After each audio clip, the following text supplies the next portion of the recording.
My name is Nda Solomon, aka Major the Brain, and I love conversations that inspire greatness. And I just want to have a conversation with you. And like I said, it's conversation. All I'm gonna be saying at this moment is purely my opinion.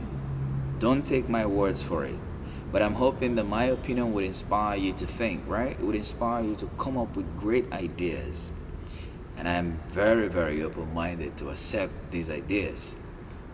And the reason I'm actually doing this is somehow I feel a sense of obligation to actually share some of the things that I have actually discovered, not that I probably think is true. Because like my life would not be the same if not for the people I've met who have wonderful conversations with me, and the books I've read and the places that I've gone. And so I just want to share one simple, profound lesson that I've learned over time. I could be wrong, and I hope if I am, that you comment and tell me otherwise so I can learn from you. All right? Nobody is an encyclopedia of knowledge. All right, so what is this? I think it's the reason so many of us are not living the kind of life that we want to live, a life of fulfillment, a life of happiness, is because we have given away our prerogative to think and to become. We wait until authority figures, to tell us what to do, to tell us who we are. We go to schools where, your teachers tell you what to do and never employ your brain, never allow for creative thinking. Well, you could blame your teachers, you could blame your environment, but these things you do not have control over. But what you truly have control, total control, is yourself, what you think, right? And that's where your power is. Until you recognize the power that you embody, that you might never be able to unleash your pure potentiality. And in this conversation, I just want to talk about the power of thinking. All right, it was Ted Graham who wrote the book, The Identity, Your Passport to Success.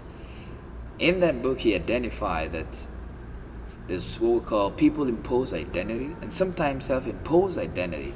Just because you're tall, they say, oh, you should be a basketballer. Just because you can speak very well, or you should be a lawyer, or you argue points. You should be a lawyer, you should be a doctor, and that's not necessarily who you are. All right, when you let people tell you who you are, you allow them, you give them the right to decide your life, to decide your faith, and you let their opinions become your reality.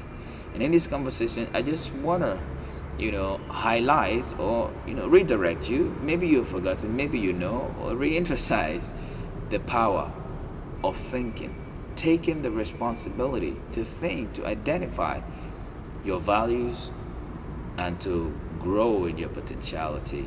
Because nobody can know you better than you can know yourself. And like we know, learning and education is best in practice. And you're the one who have carried yourself all your life. So you should know yourself better than others know you. I'll talk about Ivan Toffler, who said that the illiterates in the 21st century will not be those who cannot read or write, but those who cannot learn, unlearn, and relearn. Maybe there's so many things you need to unlearn to actually move forward, to reevaluate. If you found yourself in an environment or culture that's limiting, on a subconscious level, you have attracted all of those negativity, and they're becoming your reality.